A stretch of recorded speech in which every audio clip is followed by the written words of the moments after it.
Bonjour à tous, alors ravi de retrouver pour la suite de cette étude sur les anges. Et aujourd'hui, je vais vous parler des anges, si je puis m'exprimer ainsi, des anges plutôt classiques, c'est-à-dire ceux qu'on a plus de chances de rencontrer. Alors pour ce faire, je vais les détailler dans leur mission finalement, leur rôle. Soyez bénis. Alors, bien sûr, la fonction principale des anges, c'est l'adoration. N'oubliez pas que les anges sont des créatures créées par Dieu et qui sont le plus souvent dans le ciel, dans la présence de Dieu. Alors lisons Apocalypse 5 qui nous dit: Je regardai et j'entendis la voix de nombreux anges rassemblés autour du trône, des êtres vivants et des anciens. Ils étaient des myriades de myriades et des milliers de milliers. Ils disaient d'une voix forte: L'agneau qui a été offert en sacrifice est digne de recevoir la puissance, la richesse, la sagesse, la force, l'honneur, la gloire et la louange. Poursuivons avec Apocalypse 7. Tous les anges qui se tenaient autour du trône, des anciens et des quatre êtres vivants se prosternèrent, le visage contre terre, devant le trône, et ils adorèrent Dieu, en disant: Amen. La louange, la gloire, la sagesse, la reconnaissance, l'honneur, la puissance et la force sont à notre Dieu au siècle des siècles. Amen. Hébreux 1, verset 6. Par contre, lorsqu'il introduit le premier-né dans le monde, il dit que tous les anges de Dieu se prosternent devant lui. Alors, n'oubliez pas que que Jésus plutôt, est Dieu au même titre que Dieu le Père est Dieu, que le Saint-Esprit est Dieu. Alors le verset de Hébreu nous dit que les anges se prosternent devant Jésus. Se prosterner, ça veut dire s'allonger de tout son long sur le sol. C'est ça de l'adoration. La Bible mentionne énormément d'interventions de l'ange. Euh, nous avons vu que ces anges qui interviennent en faveur des hommes ont une apparence d'homme. Donc, dans Hébreux chapitre 1, verset 14, il nous est dit: Les anges ne sont-ils pas tous des esprits au service de Dieu, envoyés pour apporter de l'aide à ceux qui vont hériter du salut? Alors, ce verset nous indique que les anges sont soumis à Dieu et qu'ils font sa volonté. Mais ce verset nous indique aussi que les anges interviennent dans la vie des hommes. Et le mot ange, ça signifie envoyé. Alors, de ce fait, les anges sont des messagers de la part de Dieu. La Bible mentionne régulièrement le nom d'un ange, l'ange Gabriel. Et nous le découvrons pour la première fois dans le livre de Daniel. Dans Daniel 8, versets 15 à 16, il nous est dit: Tandis que moi, Daniel, j'avais cette vision et que je cherchais à la comprendre, quelqu'un qui avait l'apparence d'un guerrier se tenait en face de moi. Ici, nous avons encore une description d'un ange, finalement. J'ai entendu la voix d'un homme au milieu du fleuve, Oulaï. Il a crié: Gabriel, fais comprendre à celui-ci ce qu'il a vu. Donc, nous avons cette description de l'ange Gabriel, mais aussi une de ses fonctions. Gabriel en hébreu, c'est Gabriel. Et cela signifie héros de Dieu ou homme de Dieu. Alors rappelez-vous que cette syllabe à la fin, à L, ça signifie Dieu. Gabriel, c'est le messager de Dieu. C'est lui qui fait les annonces les plus importantes de la part de Dieu. Dans Daniel 9, versets 21 à 22, il nous est dit: Je parlais encore dans ma prière quand l'homme Gabriel, donc l'homme Gabriel, c'est l'ange Gabriel, celui que j'avais vu dans ma précédente vision, s'est approché de moi d'un vol rapide. Donc comprenez bien que c'est un ange, puisque bon, un homme ne vole pas à part avec un avion. Donc, au moment de l'offrande du soir, il m'a enseigné et a parlé avec moi. Il m'a dit: Daniel, je suis venu maintenant pour ouvrir ta compréhension. Comme Gabriel est le porte-parole de Dieu finalement, on doit le retrouver dans l'annonce la plus importante de tous les temps, n'est-ce pas? Et dans Luc 1, versets 26 à 27, il nous est dit: Le 6e mois, l'ange Gabriel fut envoyé par Dieu dans une ville de Galilée, appelée Nazareth, chez une vierge fiancée à un homme de la famille de David appelé Joseph. Le nom de la vierge était Marie. Un peu plus loin, l'ange lui dit, n'aie pas peur, Marie, car tu as trouvé grâce auprès de Dieu. Voici que tu seras enceinte. Tu mettras au monde un fils et tu lui donneras le nom de Jésus. Il sera grand et sera appelé Fils du Très-Haut. Et le Seigneur Dieu lui donnera le trône de David, son ancêtre. Alors, l'ange Gabriel annonce la venue de notre merveilleux Sauveur et Seigneur, Jésus-Christ. Alors, notez dans ces passages qu'il est envoyé par Dieu. Quelques versets plus tôt, nous retrouvons aussi l'ange Gabriel qui se révèle à Zacharie pour lui annoncer une grande nouvelle, la naissance de son fils Jean-Baptiste, le cousin de Jésus. Alors, les commentateurs pensent que l'archange qui annonce aussi le retour de Jésus n'est autre que l'ange Gabriel. C'est pour cela que certains disent que l'ange Gabriel fait partie des chefs des anges et serait donc un archange. 1 Thessaloniciens 4,16, j'ai déjà lu précédemment. En effet, le Seigneur lui-même, à un signal donné, à la voix d'un archange, et au son de la trompette de Dieu, descendra du ciel, et ceux qui sont morts en Christ ressusciteront d'abord. Alors, pareillement aussi, l'ange de Apocalypse 1, qui annonce les événements futurs, serait lui aussi Gabriel.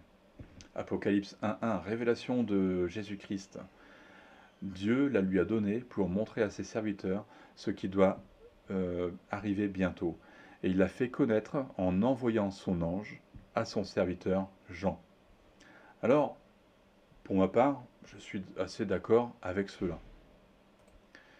Cependant, comme vous allez le comprendre, vous allez constater dans la prochaine minute, il se peut que d'autres anges interviennent afin de transmettre un message de la part de Dieu aux hommes, comme c'est le cas d'ailleurs dans Acte 1 et dans Acte 8. Dans Acte 1, il nous est dit, et comme ils avaient le regard fixé vers le ciel pendant qu'ils s'en allaient, deux hommes habillés de blanc, donc on avait déjà vu la semaine dernière, enfin la dernière fois, deux hommes habillés de blanc, ce sont des anges, leur apparurent et dirent, hommes de Galilée, pourquoi restez-vous à regarder le ciel? Ce Jésus qui a été enlevé au ciel du milieu de vous reviendra de la même manière que vous l'avez vu aller au ciel. Et acte 8, un ange du Seigneur s'adressa à Philippe en disant, lève-toi et va en direction du sud sur le chemin qui descend de Jérusalem à Gaza, celui qui est désert. Voyez, donc ici ce sont des anges finalement, et c'est pas Gabriel qui vient finalement faire une annonce, c'est voilà. Euh, donc vous avez aussi une possibilité de d'autres anges qui vont finalement donner des messages de la part de Dieu. Alors maintenant on va passer à un autre rôle des anges. Alors ce sont des anges qui viennent en aide à ceux qui ont la foi en Dieu. Et j'espère que vous avez la foi en Dieu. Et je pense que d'ailleurs, beaucoup de ministères ont pu expérimenter cela. Combien de fois, notamment alors que nous étions en Afrique et que je devais prendre la parole ou que je devais aussi assister à des rencontres importantes, je me sentais mal à cause de problèmes digestifs. Et au moment où je prêchais, au moment où je commençais à encourager les personnes que je devais encourager, eh ben, je recevais de nouvelles forces. Les maux de ventre disparaissaient instantanément. Bizarre, n'est-ce pas, hein? Et je sais que c'est Dieu qui a envoyé un ange pour me fortifier, pour renouveler mes forces. Oui, Dieu envoie des anges pour nous fortifier, pour nous encourager, pour nous redonner de nouvelles forces. Alors, peut-être que cela vous rappelle un événement qui a eu lieu dans le jardin de Gethsémanée. Et lisons Luc 22, versets 39 à 46. Il sortit et se rendit, comme d'habitude, au mont des Oliviers. Ses disciples le suivirent. Lorsqu'il fut arrivé à cet endroit, il leur dit, priez pour ne pas entrer en tentation. Puis il s'éloigna d'eux, à la distance d'environ un jet de pierre. Se mit à genoux et pria en disant, Père, si tu voulais, éloigner de moi cette coupe. Toutefois, que ce ne soit pas ma volonté qui se fasse, mais la tienne. Alors un ange lui apparut du ciel pour le fortifier. Saisi d'angoisse, Jésus priait avec plus d'instance et sa sueur devint comme des caillots de sang qui tombaient par terre. Après avoir prié, il se releva et vint vers ses disciples qu'il trouva endormis de tristesse. Alors il leur dit, pourquoi dormez-vous? Levez-vous, priez pour ne pas céder à la tentation. Alors Jésus, là dans le jardin, euh, aurait pu mourir. Or il ne fallait pas qu'il meure dans le jardin de Gethsémani. Nous sommes juste avant la croix ici, hein, d'accord? Juste avant son sacrifice sur la croix. Et il ne fallait pas qu'il meure sur ce jardin de Gethsémani, mais il fallait qu'il meure sur la croix. Et c'est pour ça que Dieu le Père a envoyé un ange pour lui renouveler ses forces. Alors je rappelle hein, que lorsque vous lisez justement que sa sueur devint comme des caillots de sang, ce n'est pas un phénomène surnaturel. Mais cette phrase, justement, souligne l'intensité des émotions que Jésus ressentait à l'approche de cette mort sur la croix. Il était pleinement conscient, il savait très bien ce qu'il allait endurer sur cette croix hein, pendant plusieurs heures. Et le fait finalement que du sang passe à travers sa peau montre à quel point son rythme cardiaque est élevé. C'est ce qu'on appelle ce phénomène, c'est l'hématidrose. Et en bref, Jésus dans le jardin, eh ben, il aurait pu mourir d'un arrêt cardiaque. C'est pour ça que l'ange est venu et lui a redonné de nouvelles forces. Il a renouvelé ses forces, afin qu'il puisse finalement aller jusqu'au bout de sa mission. Et non, je précise aussi qu'il n'y a pas eu de substitution à ce moment-là entre l'ange et Jésus, comme l'affirment les musulmans. C'est bien Jésus qui est mort sur la croix. Ah oui, ça dérange.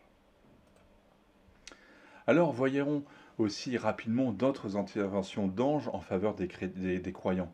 Ici, nous retrouvons ici dans 1 Roi, chapitre 19. Voyant cela, Élie se leva et partit pour sauver sa vie.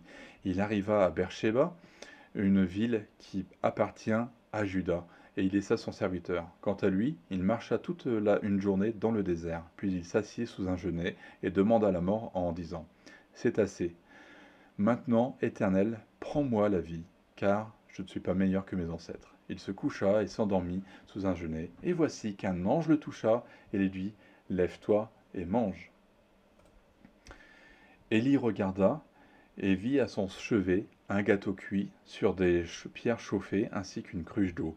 Il mangea et but, puis se recoucha. L'ange de l'Éternel vint une deuxième fois, le toucha, et dit, lève-toi et mange, car le chemin est trop long pour toi. Il se leva, mangea et but, puis, avec la force que lui donna cette nourriture, il marcha 40 jours et 40 nuits jusqu'à la montagne de Dieu, jusqu'à Horeb. Alors, ici, peut-être on va resituer cette situation, cet épisode. Nous sommes juste après l'épisode de Élie et les 450 prophètes de Baal. Élie avait provoqué ces prophètes dans une sorte de duel. Le Dieu qui brûlerait l'offrande serait le seul vrai Dieu finalement. C'est à cette époque-là justement que Élie reproche au peuple, mais jusqu'à quand clocherez-vous des deux pieds? Si c'est l'Éternel que vous voulez servir, servez l'Éternel. Si c'est Baal que vous voulez servir, servez Baal. Mais voilà, ce peuple avait finalement un pied avec Dieu, un pied, on va dire, dans le monde comme aujourd'hui finalement. Un pied avec les idoles. Et de ce fait, voilà, il y a eu cette provocation de Élie face aux 450 prophètes de Baal. Et bien sûr, comme vous l'avez deviné, c'est l'offrande qui était consacrée à Dieu qui a brûlé. Alors de ce fait, les 450 prophètes de Baal ont été exécutés. Alors, il y avait une femme, c'était Jézabel, qui était très très méchante. Euh, et cela lui a déplu. Alors, elle était mariée avec le roi Akab. Donc, voilà, ça l'a déplu. On va voir un petit peu qu'après, finalement, il y a un autre épisode.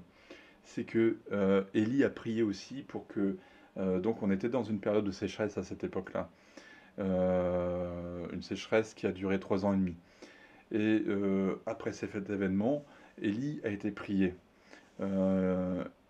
Il priait pour que l'eau retombe, que la pluie revienne. Et bien entendu, la pluie s'est remise à tomber. Alors, je rappelle que Élie, comme je crois que c'est Jacques qui le dit, la lettre de Jacques, que Élie était un homme de la même nature que nous. Alors Jézabel était fâchée. Et c'est alors qu'elle a mis un contrat sur la tête de Élie. Elle voulait sa mort. Et de ce fait, finalement, Élie s'est enfui. Et il s'est retrouvé dans une dépression vraiment profonde, Comme quoi, vous voyez, même les grands hommes de Dieu peuvent sombrer parfois dans des dépressions.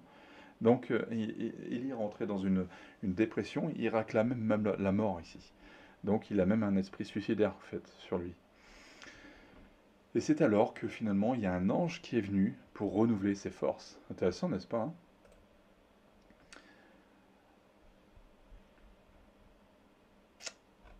Alors, même dans les situations finalement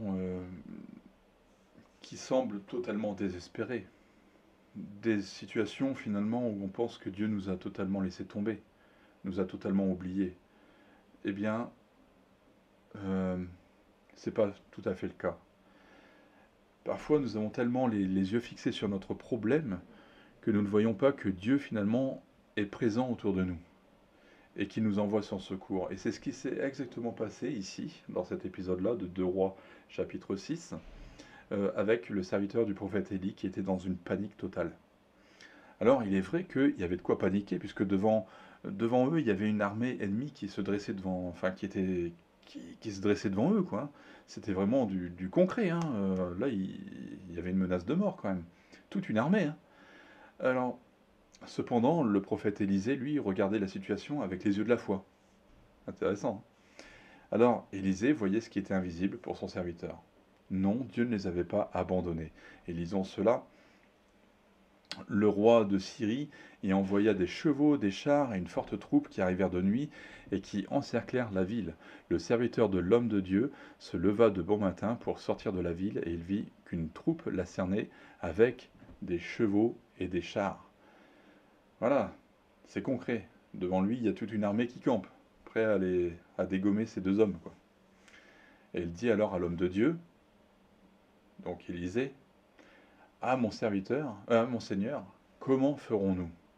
Il répondit, n'aie pas peur, car ceux qui sont avec nous sont plus nombreux que ceux qui sont avec eux. Puis Élisée pria, Éternel, ouvre ses yeux pour qu'il voie.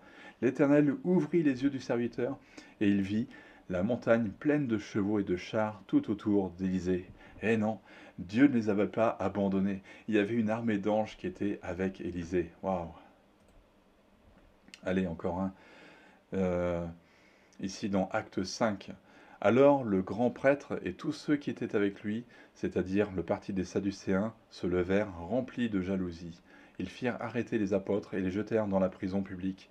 Mais pendant la nuit, un ange du Seigneur ouvrit les portes de la prison, les fit sortir et leur dit, allez-y, tenez-vous dans le temple et annoncez au peuple toutes les paroles de la nouvelle, de la vie nouvelle.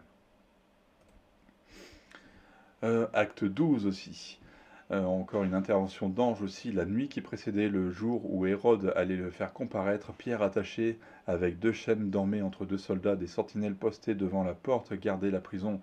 Soudain, un ange du Seigneur survint et une lumière resplendit dans la cellule. L'ange réveilla Pierre en le frappant au côté, lui dit lève-toi vite. Les chaînes tombèrent de ses mains, puis l'ange lui dit mets ta ceinture et tes sandales. C'est ce qu'il fit. Poursuivons. L'ange lui dit encore, mets ton manteau et suis-moi. Pierre sortit et le suivit, sans savoir que ce que l'ange faisait était réel.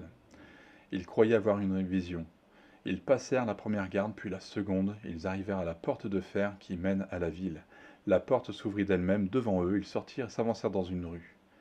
Aussitôt, l'ange quitta Pierre. Eh oui. Alors, 2 récits finalement que l'on vient de lire, différents, où un ange finalement intervient pour libérer des apôtres injustement arrêtés. Conclusion de cela, Dieu prend soin de ses enfants. Et il envoie des anges pour cela. Alors, voyons maintenant un dernier point pour aujourd'hui. Eh bien, ce sont que les anges veillent sur nous, nous guident et nous encouragent.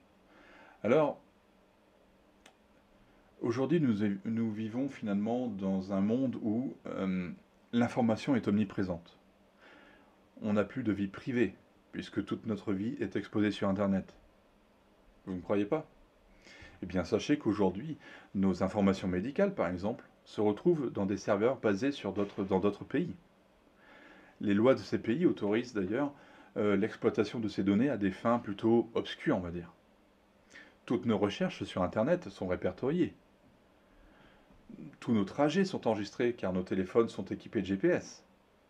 des experts, des analystes en informatique sont capables de dire quel est votre mode de vie, quelles sont vos préférences, quel parti politique vous soutenez, etc. Eh oui, ils savent tout. Cela vous fait peur? En tout cas, beaucoup sont contre finalement ces exploitations de données et luttent aussi pour conserver leurs droits individuels, leurs droits à la liberté d'expression, la liberté de, informatique, etc. Alors peut-être que vous en faites partie. Eh bien, je veux que vous sachiez que tout ce que vous faites en secret est vu aussi par les anges, mais aussi par les démons. 1 Corinthiens 4, verset 9. En effet, il me semble que Dieu a fait de nous apôtres les derniers des hommes, des condamnés à mort en quelque sorte, puisque nous avons été donnés en spectacle au monde, aux anges et aux hommes. Alors ce terme de donner en spectacle correspond à être exposé aux yeux de tous. Et nous sommes finalement tous comme au milieu d'une arène. Là ici on parle des apôtres, mais on ne parle pas seulement des apôtres, c'est tout le monde au fait, tous les chrétiens. Nous sommes comme au milieu d'une arène. Il y a tout un monde invisible qui est autour de nous et qui nous regarde finalement. Les anges sont nos spectateurs, les démons sont nos spectateurs, ils nous regardent. Hébreux 12, 1. Nous donc aussi, puisque nous sommes environnés d'une si grande nuée de témoins, rejetons tout fardeau et tout le péché qui nous enveloppe si facilement et courons avec persévérance l'épreuve qui nous est proposée. Eh oui, les anges font aussi partie de cette nuée de témoins. Les anges nous regardent vivre. Alors, nous qui sommes enfants de Dieu, nés de nouveau, mais qui péchons volontairement, je vais prendre les péchés les plus honteux pour les chrétiens, comme la pornographie et tous les gestes qui sont associés. Eh bien, les anges voient ce qui se passe en cachette. Et bien sûr, les démons aussi. Beaucoup sont encore esclaves de ces choses. Et le dimanche, ils vont à l'église. C'est une bonne chose. Ils vont à l'église et ils lèvent les mains. Ils lèvent les mains pour adorer, sans s'être réellement repentis. Et certains veulent donner des paroles prophétiques. Ils veulent même guérir des malades. Je vais imposer les mains sur toi, je vais te guérir. Waouh! Déjà, c'est pas toi qui guéris, c'est Jésus qui guérit. Ils veulent chasser les démons. Ouh. Cependant, les démons savent qui vous êtes. Et en faisant cela, ça peut se retourner contre vous. Allez voir les fils de Sheva dans le livre des Actes. Vous n'avez aucune autorité face aux démons. Les anges nous regardent, non pas par voyeurisme, mais surtout parce qu'ils désirent nous sauver des situations dans lesquelles nous nous mettons. Cependant, sans ordre de Dieu, ils ne peuvent rien faire. S'ils reçoivent un ordre de Dieu, dans ce cas, c'est pour nous guider, pour nous encourager, comme c'est le cas ici dans Acte 8, 26. C'est le cas pour Philippe. Un ange du Seigneur s'adressa à Philippe en disant « Lève-toi et va en direction du sud, sur le chemin qui descend de Jérusalem à Gaza, celui qui est désert. » Ou même aussi pour Paul, dans Acte 27. En effet, un ange du Seigneur auquel j'appartiens et que je sers m'est apparu cette nuit et m'a dit « Paul, n'aie pas peur, il faut que tu comparaisses devant l'empereur.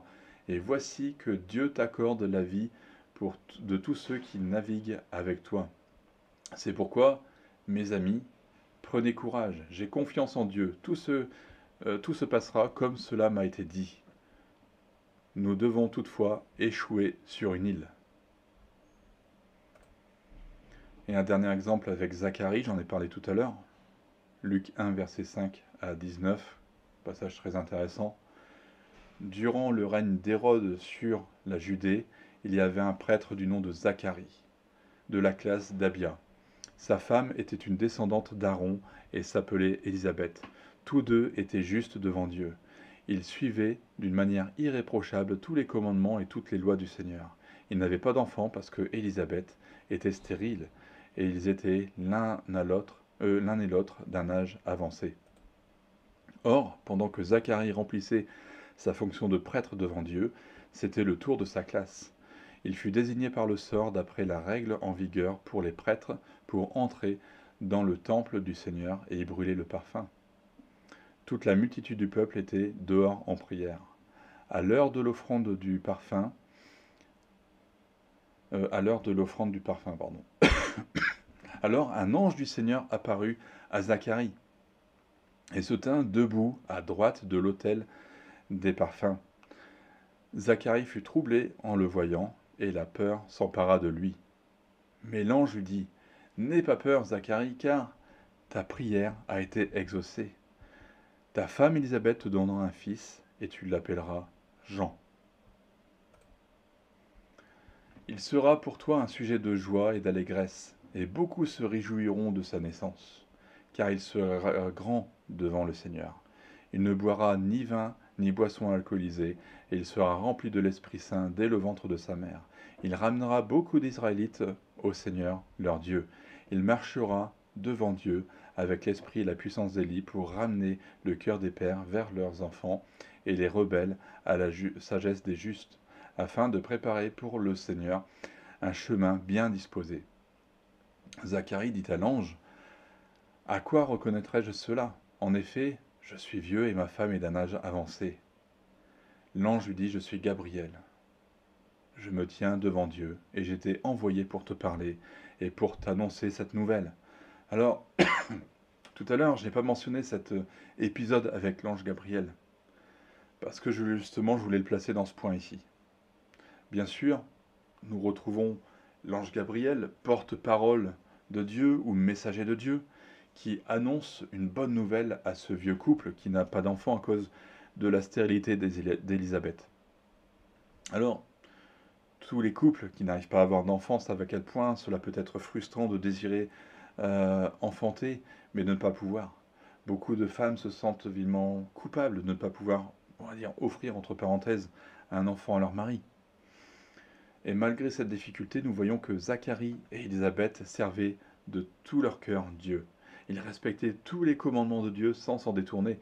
Pour nous, ça devrait être un exemple aussi de foi. Quelquefois, on laisse finalement tomber, on se dit « mais Dieu ne me répond pas, etc. À quoi bon encore le servir totalement ?» Voilà. Non, non, Dieu a vu leur fidélité et leur zèle a été récompensé. L'ange Gabriel finalement se présente à Zacharie qui est en train de servir Dieu dans le temple. Il le rassure, lui dit « n'aie pas peur ». Et il l'encourage. « Ta prière a été exaucée ». Et cela montre que Zacharie et Élisabeth finalement priaient aussi pour avoir un enfant. Pas parce que la situation elle paraît vraiment impossible, qu'il ne peut pas y avoir d'enfant, qu'il ne faut pas prier pour cela. Non, non, ils priaient pour avoir un enfant. Et dans les versets suivants, nous voyons que Zacharie finalement annonce clairement la mission de leur fils, de leur futur fils Jean-Baptiste. Et oui, pour se persévérer dans la prière. C'est pas parce que toutes les situations semblent fermées que ça restera fermé tout le temps. Dieu est là. Dieu nous regarde. Et il nous envoie parfois des anges pour veiller sur nous, pour nous guider, pour nous encourager, pour nous fortifier. Voilà. Alors ainsi, je termine cette vidéo par ces encouragements.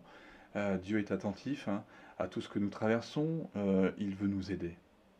Et si vous vivez finalement dans une situation qui est compliquée, insurmontable, mettez votre foi en Dieu. Lui seul est la solution. Vous n'êtes pas seul, il y a autour de vous toute une multitude d'anges. Que Dieu vous bénisse. Partagez cette vidéo afin qu'elle soit aussi un encouragement pour beaucoup. À bientôt.